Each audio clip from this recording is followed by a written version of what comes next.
welcome back to your favorite show on campus, Inside Out. I'm your host, Ariana Polonio, with my co-host, Jonathan Pierce. And guys, we have an amazing show for you as usual. We have another incredible album review from Sadie, who's reviewing The Romantic by Bruno Mars, which I've heard is a little spicy.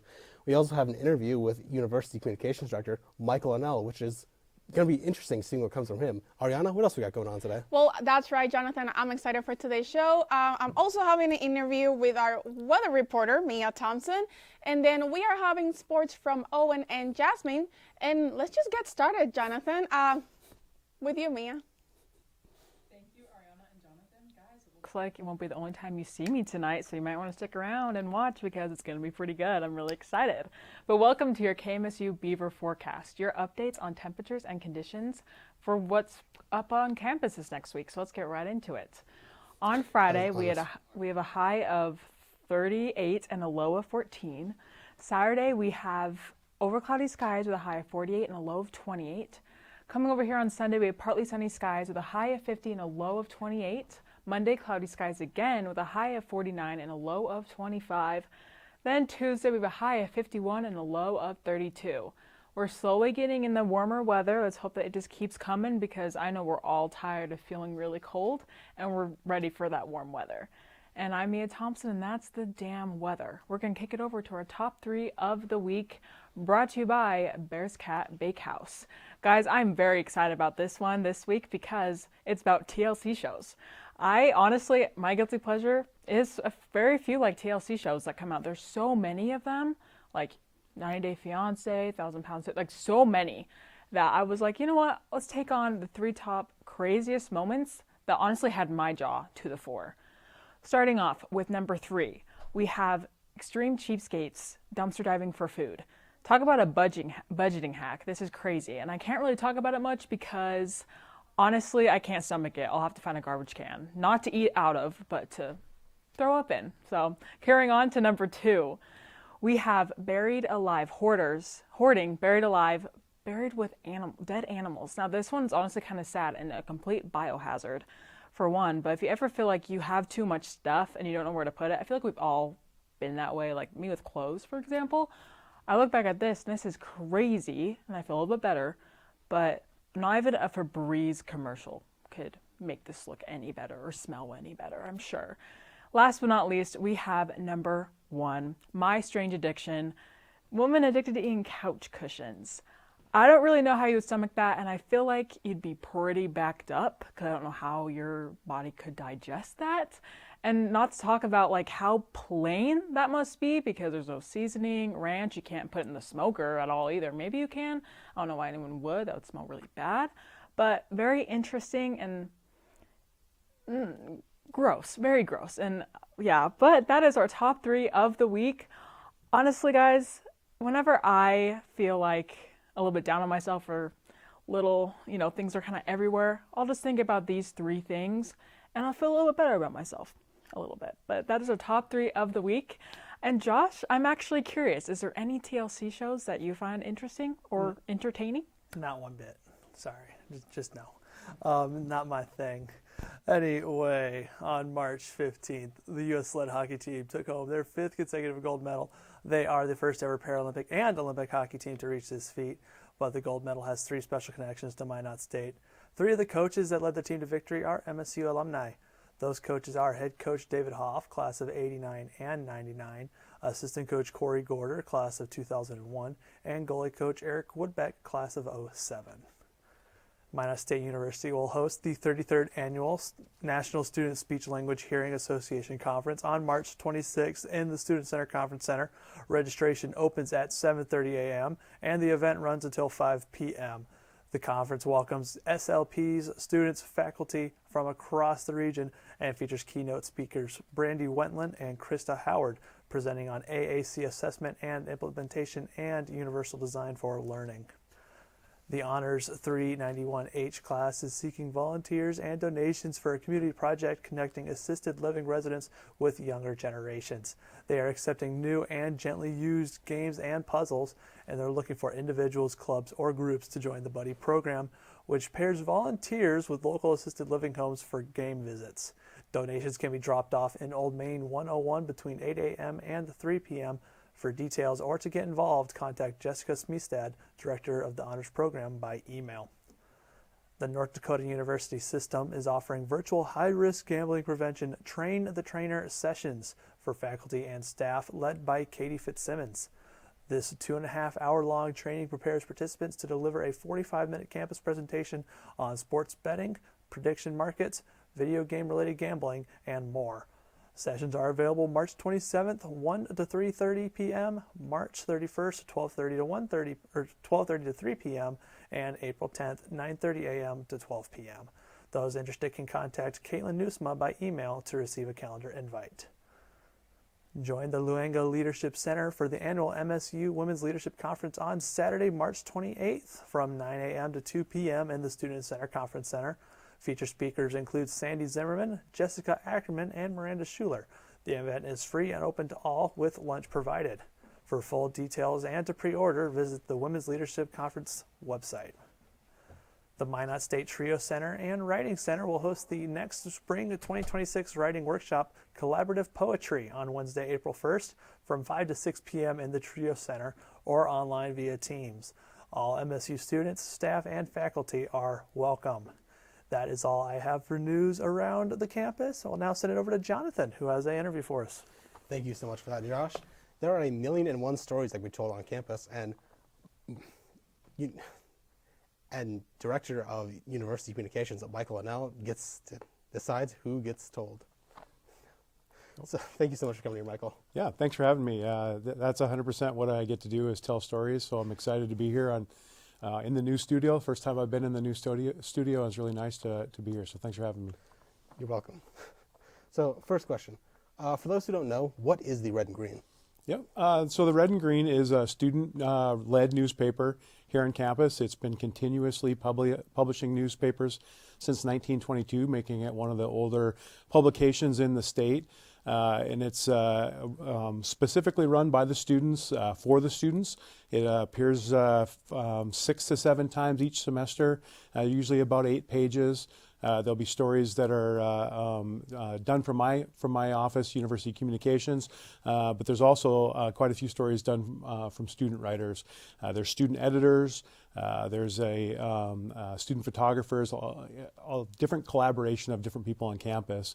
And in my case, I run the 281 comm class that teaches writing, reporting and media writing, and we funnel our stories into the Red and Green. So it's kind of a collaborative process between the communications department, professional communications here on campus, and then students from across campus. It's really open to anyone who has an interest in writing, and we always say, like, any amount of writing you've had before will work. We can teach you how to do it and move you along in the right direction if we need to. And there's lots of different kinds of writing, feature writing, and press release style writing, and even into some of the like movie reviews and things like that that people can do if they really want to get into that end of it. So there's lots of different avenues that people can explore.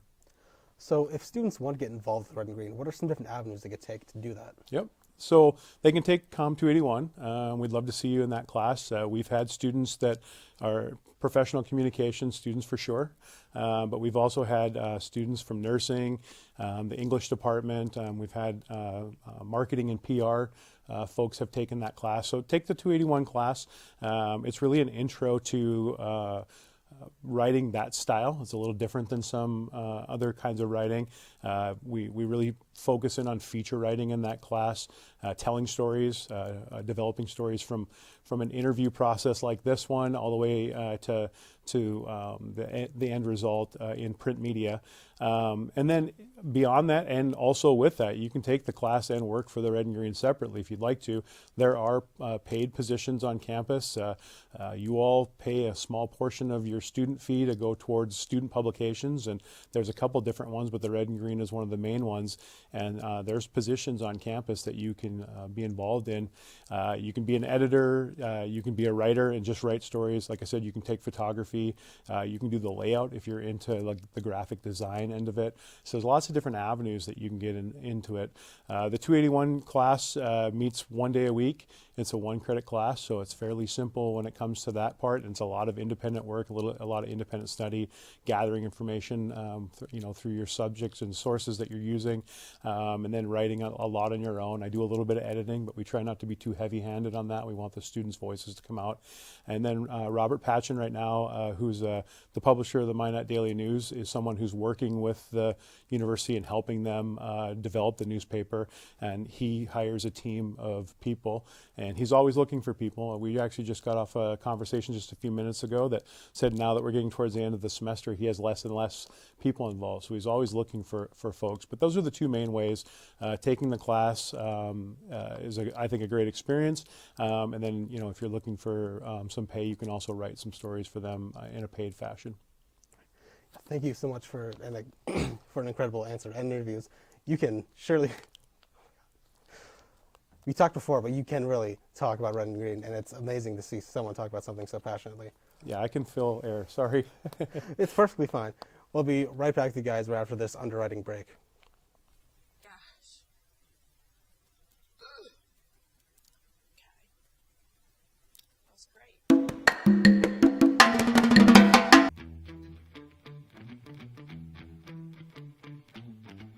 Qdoba Mexican Eats. Easy on time, full of flavor. Oak Park Theater, located 4th Avenue Southwest. Mix 99.9. Minot's Variety Station. Papa John's. Better ingredients, better pizza. Located 200 South Broadway. 97 Kids. Minot's Country Music Station. Bearscat. Fresh baked donuts every day, located on Broadway. Popeyes, where slow cooking meets Louisiana fast. 9:10 a.m. KCJB, Minot's news station. KRRZ, 1390 a.m. Minot's classic hits. SRT Communications, specializing in all of your phone, internet, cable, and security needs. Z94, today's hit music station. Nice Impressions, located in downtown Minot. Fiance, specializing in all of your prom and wedding needs. 105.3 FM, The Fox, Minot's rock station. Minot State University. Be seen, be heard.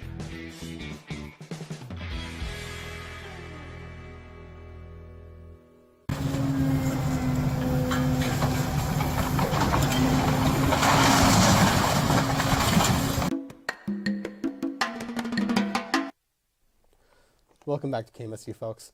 Our question of the day is a very important one. Have you registered yet, and have you gotten your free coffee?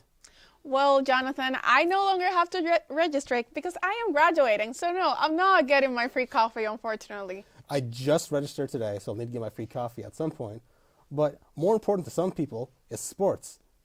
More important than registration to some people is sports. Owen, what's going on in sports today? Well, you're absolutely right, Jonathan. The sports have gotten too important. I'm still stuck on step one of that registration and free coffee thing. From driving golf balls to softballs, Minot State spring sports stepped fully into the spotlight in the last week. Let's recap the action with today's Minot State Sports Update. Minot State golfers hit the Paradise Point Golf Course in Missouri on Monday and Tuesday for the NSIC Men's Golf Preview Meet. Zach Hendrickson shot a team-best 149 over the two-day competition. His 5-over par result was tied for 23rd across the event. Max Karnick had the best round for any Beaver golfer, shooting a 73 on day one. Junior Gunther Soltvet's score of 74 on day two matched Hendrickson for the team's best Tuesday mark.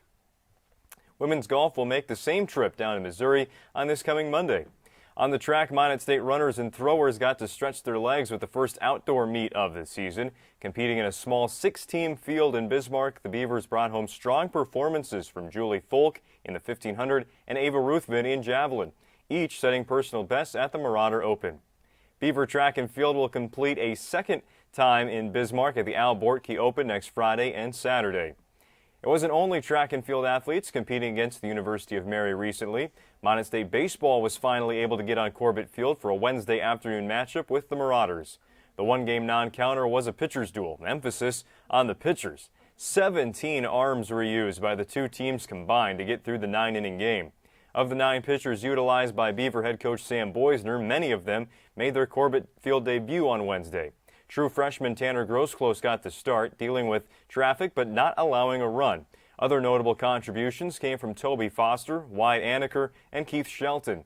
Each of them faced the minimum in their 1 inning of work. Minot State's pitching staff held the Marauder offense scoreless for 5 innings, but the Beaver bats were floating in the same boat. Minot State had base runners on the pass early in the game, but could never cash in. 8 runners would be left on base with no run scoring. In time, one team or another would have to break through, and it was Mary in the top of the 6th. Following a quick 2 outs, the Marauders strung together 2 singles and a walk to produce the game's first run. The game ended with a 2-0 final score in favor of UMary. Minot State will travel to Augustana for a weekend series coming up. Minot State softball is ready for a return home. The Beavers went 1-3 over the past weekend, with each game being decided by 2 runs or less. Minot State will look to get over the hump with doubleheaders against Minnesota State and Winona State scheduled for Saturday and Sunday, respectively.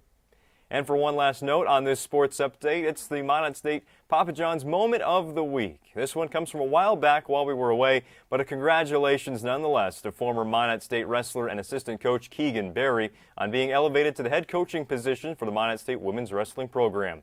Berry takes over for Brittany Mitchum, who he assisted for the past 3 seasons. Berry wrestled for the Beavers for 5 years until he graduated in 2021. MSU Athletic Director Kevin Harmon said that Berry has already been instrumental in the development and growth of our program and added that he is looking forward to a smooth and successful transition. That's the Minot State Sports Update this week. Now for a word on the album of the week, turn it over to Sadie.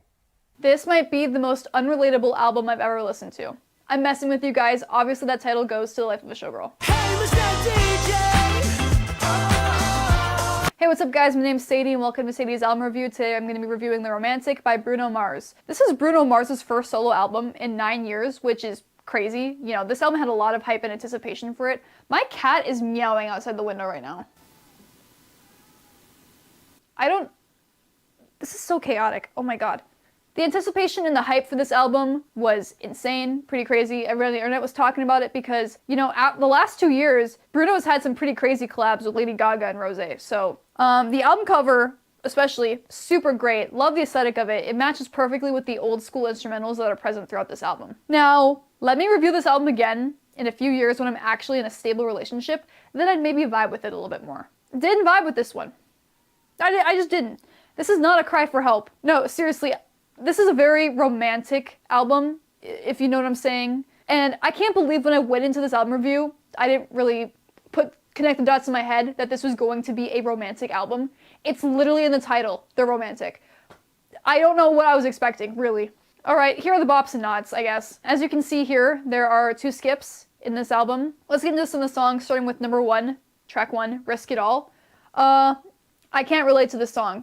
The second I heard the first minute of this song, I was like, I am not going to be vibing with this album. It's just not really my vibe. Track number 2, Cha Cha Cha. I wasn't feeling this one at first either. I was really worried. It got to a part at the end of the song where there was like a disco beat, and I was kind of feeling that. I also really liked the instrumental dance break. Otherwise, it wasn't that interesting to me. I Just Might. I love the guitar in this one. This is the one that I heard trending on Instagram. I think a lot of you have probably heard this trending on Instagram. I love the chorus. Honestly, it's peak. And it's one of the better songs on the album. I give it a 9 out of 10. Song 4 is God Was Showing Off. It's good. I don't really know what else to say. Why You Wanna Fight. This is a skip. I did not like this song. Track 6 is On My Soul.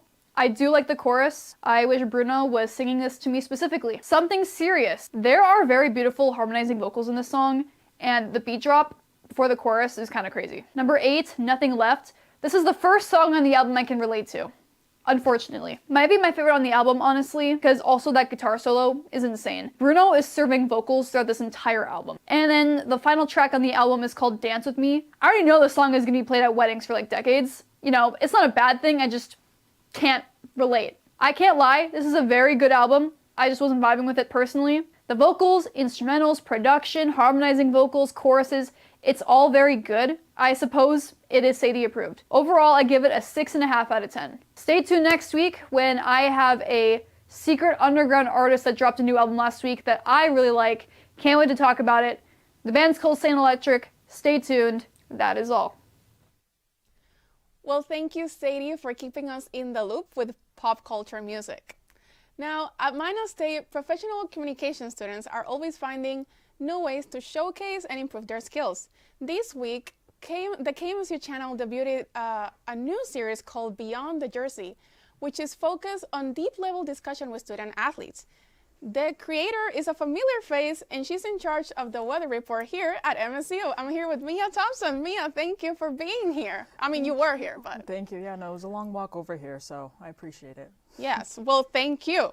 Now, what does the name of the show represent to you, considering you're a student athlete yourself?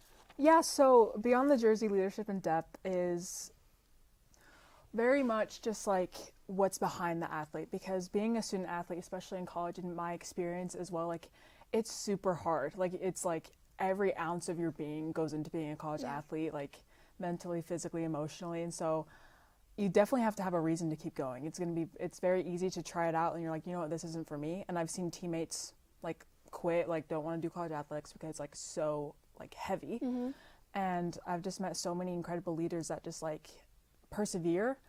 And so I took it upon myself to do this project because I'm like, I'm interested in, there's so many good athletes here at Minot State that just represent such great leadership qualities. I just want to like deep dive into like beyond their stats and scores and everything, and just kind of dive into like their reasoning and like what pushes them and what motivates them. I think it's a very interesting concept. Yeah, I really like that. It's very nice to see them more on a personal level rather than like their profile as athletes.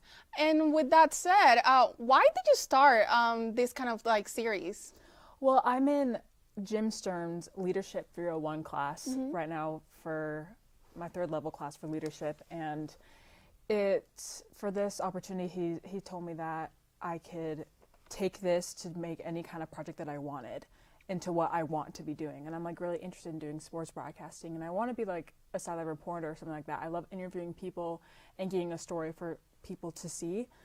And so I was like, well, I'm a KMSU manager, I'm a pro-com, like I would love to like have my way with athletics and try to like combine the two, and also just like, you know, get to know other athletes as well, because I don't know half the teams like personally, you know, and just to build that understanding of like other sports and what it takes and what kind of like perseverance that you need, because every sport's different, every reason, someone's reason is so different. So I thought it would be a really cool concept to just like go, you know, beyond the jersey and like learn more leadership qualities and different ways people see leadership, because that's ultimately what I'm going to learn. So yeah. Well, I think it's an amazing idea in that you get the space to do that. And you mentioned being a KMSU manager. So I wanted to ask you, how do you work towards like creating that engagement and kind of like developing a brand like KMSU is? Well, recently one of my ideas was to do like the Bears Cat Donut giveaway. That was pretty fun. It did really well, just getting like people more engaged, because people love free food. Like, not going to say no to that. And it did really well, and just kind of wanting more community engagement, more student engagement, and also just like, even with this, my show as well, like trying to get that out to like kind of combine, like for people to see like, oh, like what is this? What's KMSU? Like my teammates on the show, I really want to like dive into this and see what it is. Like, I feel like just finding reasons for everybody throughout all of campus, because everyone's different here for different reasons, to have a reason to like look at KMSU, because it's a campus show. Like we want, like we do news and everything, like we want people to be engaged and like to be in the know. So Well, I really hope people are engaging more with the social media. I saw the one with the Toy Story one today. I laughed. I love this. So make sure you're keeping up with what's being done. Well, thank you, Mia, for being here. And guys, make sure you check out Mia's show, and make sure you see her also doing her weather segment. Now, next, we'll have Jasmin. She's having a chat with one of the women's basketball coaches. Welcome to Between the Lines, where we step behind game day and look inside the minds of leaders building something special in our athletic program. Today we have Coach Ryan, head women's basketball coach here at Minot State University. We'll be talking all things women's basketball. Let's jump right into it. We're here with Coach Ryan today, walking the court. Let's get started. Coach, when you first accepted this role, of course you had a vision for the program. How far have we come with that vision this year? Yeah, I mean, I think we've taken strides and made progress in a lot of areas. With everything in life, there's always going to be road bumps and learning curves along the way. But I think we've made good strides on the court. I think off the court, as our ladies have done a good job of really coming together and buying into what we're trying to do. But again, it's always evolving, it's always changing, and things and areas you've got to improve on. But again, happy with the progress we've made. Definitely more work to be done, which is a exciting part of it all. I've seen it firsthand. It's been awesome. Our next question for today would have to be, you've talked in the past about playing fast and how that adds to momentum on the court. What are some values you hope fans and community see and can recognize when they watch women's basketball here? Yeah, we want to play, like I said, as fast as we possibly can, get up and down the court. We shoot a lot of threes and layups and play a brand of basketball. We want to be high scoring. But I hope what gets shown to the fans when people come watch is how well our ladies play together and share the ball and make the extra pass and really strive to get the best shot possible. Now, we don't always do it. Again, there's room to grow with that, but our ladies done a really good job of buying into, trying to, get the best possession as much as we possibly can. And I think you see when our girls play, they got a lot of passion and love for the game as well, and I hope that gets shown as they play as well. Amongst you and your other coaching staff, what are some ways you guys are working to build dynamic within the girls off the court, and what would those dynamics be that affect them on the court? Yeah, I think right now in the day and age of college athletics, when building strong relationships with your players is super important. And every player is different, and every player has different needs, and every player needs to be coached a little different as well, and all of that, because we're all unique and special in our own way. So, really trying to build that connection with our players, those relationships with our players, find what motivates them best, find what their goals and ambitions are, then empower them to go be the best that they can be as well. And again, our style of play allows them to have some freedom in what we do. We want them to feel that within our program on a day-to-day basis. For the upcoming seasons, what are some things you're looking forward to? Now, you don't have to give us a sneak peek, Yep. but especially with new recruits coming in, I know there's some excitement amongst the Yeah, program. we've got some really good girls coming in this next year. We've got some really good girls returning as well. For us, I think it's on the defensive side of the ball, taking some strides forward there. Maybe putting a little bit more pressure up in the full court compared to what we've done, but just continue to grow on what we're doing. Like I said, we did a good job from year 1 to year 2, and hopefully from year 2 to year 3 is even better. Awesome. Coach, thank you so much for joining me today. This has been Between the Lines, where the vision is built, the culture is strong, and the work happens long before game day. I'm Jasmin Bell, and we'll see you on next episode. Well, thank you, Jasmine, for giving us a sneak peek of the women's basketball on Behind the Lines. Now, sadly, it's wrap-up time. Jonathan, what do you think about today's show? It was a decent one. I had a few slip-ups myself. Got to take it with a stride, though. Yeah, but you took it like a champ, so I admire that about you, Jonathan. I personally enjoyed my interview with Mia, and I always liked Owens talking about a lot of sports, which, yeah. It's always a good time when you talk about sports. Yeah, and we also had Jasmine with the women's basketball coach. A lot of sports today, I would say. And yeah, I really like Sadie's Bruno Mars review, so yeah. Funny anecdote about that. She was very angry because I forgot when we were going to film that, so she had to film it at home. Oh, well, I thought it looked nice. Well, that's all we have for today. Stay tuned for next week's episode of Inside Out. We'll be here, and we hope you are too. Any last words, Jonathan? Not this time. All right, just sign up for classes and get your free coffee. Have a good night. Have a good night.